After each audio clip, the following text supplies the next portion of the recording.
इसमें आज हम लोग जो सीखने वाले हैं, जो टॉपिक है, उस टॉपिक का नाम है प्राइम नंबर और कंपोजिट नंबर। ठीक है ना। आज हम लोग ये दो टॉपिक को सीखेंगे हम लोग कि प्राइम नंबर और कंपोजिट नंबर क्या होता है। मैं इसकी हिंदी भी आपको बता दे रहा हूं। इसकी होती है अभाज्य संख्या और इसकी होती है भाज्य संख्या। ठीक है ना।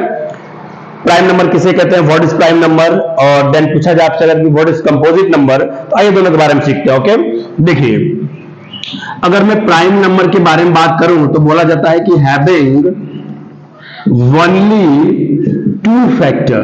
कितने फैक्टर?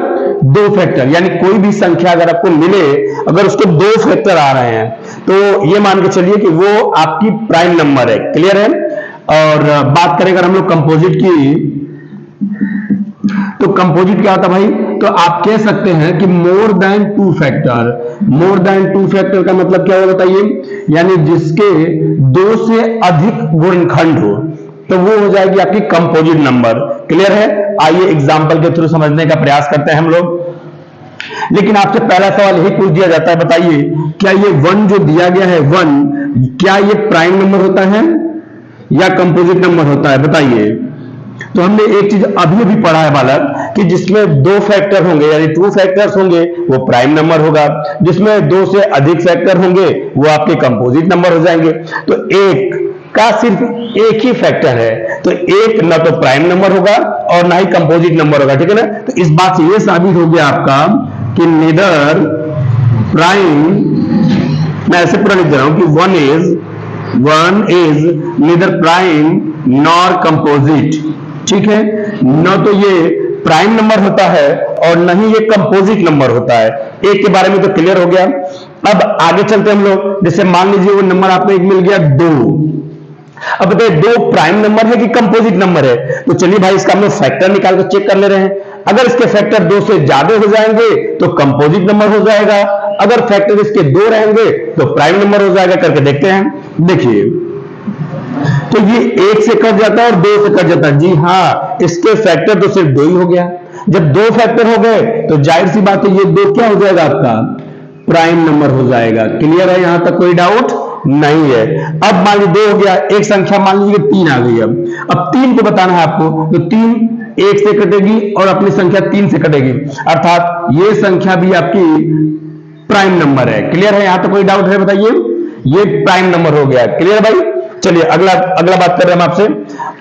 हमने नंबर 1 के बारे में देख लिया, संख्या 2 के बारे में देख लिया और संख्या 3 के बारे में देख लिया। अब इसके अगले संख्या के बारे में देखते हैं। ठीक है ना। देखिए तो अगला जो पॉइंट रहेगा हमारा, मान लीजिए कि 4 मैंने दे दिया। ठीक है ना। ये संख्या आपकी होगी 4। आपको बताना है इसे कि क्या ये प्राइम नंबर है। 4 इज द प्राइम नंबर और कंपोजिट नंबर। तो 4 जो होता है बालक वो 1 से कट जाएगा, साथ ही साथ 2 से भी कट जाएगा और साथ ही साथ आप देखेंगे कि 4 से कट जाएगा। हमने क्या देखा था? प्राइम नंबर में 2 फैक्टर होते हैं, लेकिन आपको कंपोजिट नंबर में 2 से अधिक मिल जाएंगे। तो देखिए यहां पे 3 फैक्टर है, इसलिए 4 क्या हो जाएगा? कंपोजिट नंबर हो जाएगा। क्या हो जाएगा बालक? कंपोजिट नंबर हो जाएगा। क्या ये बात समझ में आपको आई?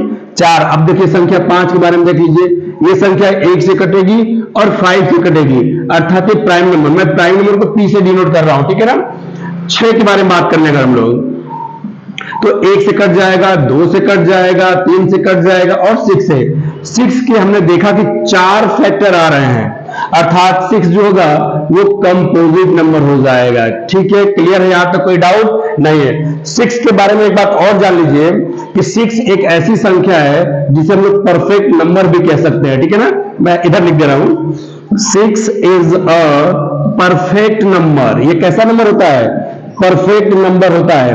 अगर आ रही तो बात मैं बता दे रहा हूं कि अगर पूछे आपसे 1 to 100 तक कितनी परफेक्ट नंबर होती है, तो परफेक्ट नंबर सिर्फ 2 ही होता है। कौन कौन होता है ये भी देख लीजिए। एक तो 6 हो जाता है, दूसरा 28 हो जाता है। परफेक्ट नंबर की अगर मैं बात करूं तो। क्लियर है। यहां तक कोई डाउट नहीं है। आइए और थोड़े थोड़े जानने का प्रयास करते हैं हम लोग। देखिए अब अगर मैं आपसे बात करूं कि सर ये बता दीजिए मुझे कि 1 से लेके 100 तक कितने प्राइम नंबर होते हैं। ठीक है ना। How many prime number between 1 to 100। ठीक है। देखिए तो 1 से लेके अगर 100 तक की मैं बात करूं प्राइम नंबर की तो वो होता है 25 होते हैं, यानी टोटल 25 प्राइम नंबर होते हैं 1 से लेके 100 तक। अगर मैं बात करूं आपसे लेके 1 से लेके 50 तक प्राइम नंबर कितने होते हैं, तो आप कहेंगे सर ये 15 होते हैं।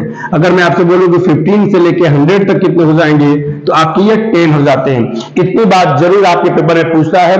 थोड़ी सी जानकारी और मैं आपके लिए बढ़ा दे रहा हूं, 1 से लेके अगर 200 तक पूछे तो आप कितना आंसर देंगे, तो वो आंसर हो जाएगा 46।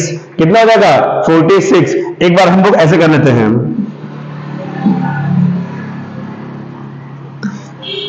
अब देखिए यहां पे दिया हुआ है 21, तो 21 कितने से कितने तक के बीच में होगा बताइए। तो 21 आप कह सकते हैं कि ये हो जाएगा आपका 100 से लेके 200 के बीच प्राइम नंबर कितना होगा, तो 21 हो जाएगा। और 1 से लेके 200 तक के बीच कितना होगा, तो वो हो जाएगा आपका 46 प्राइम नंबर पूरा हो जाएगा। क्लियर है, किसी को डाउट इसमें नहीं है बताइए। तो देखिए, तो प्राइम नंबर और कंपोजिट नंबर उम्मीद है आपको समझ में आया होगा। मैं एक दो एग्जांपल और आपको देके समझाने का प्रयास कर रहा हूं। देखिए, जैसे आपको बताना है कि 8, आपको बताना है कि ये प्राइम नंबर है या नहीं है, या कंपोजिट नंबर है, क्या चीज है, ठीक है ना। एक संख्या आपको मैंने दे दिया 9, क्या ये प्राइम नंबर है या नहीं है, ये आपको बताना है, ठीक है ना। कमेंट बॉक्स में इसको जरूर आप बताइएगा। और दूसरी बात आपसे ये भी पूछ देता है कि स्मॉलेस्ट प्राइम नंबर, तो स्मॉलेस्ट प्राइम नंबर जो होता है बालक, वो हो जाता है आपका 2 के बारे में और क्या क्या बात जानते हैं आप ये बताइए। तो देखिए, 2 जो होता है वो इवन नंबर भी होता है, इवन नंबर भी होता है, और साथ ही प्राइम नंबर भी हो जाता है, ठीक है। तो पूछेगा कि आपकी सबसे छोटी सम संख्या और प्राइम संख्या कौन होगी, तो वो आपकी हो जाएगी 2। उम्मीद है ये क्लास आपको पसंद आई होगी। तो आज के लिए हम बस इतना ही करते हैं। Thank you, have a nice day. Channel पर नए हैं तो लाइक एंड सब्सक्राइब करना ना भूलें।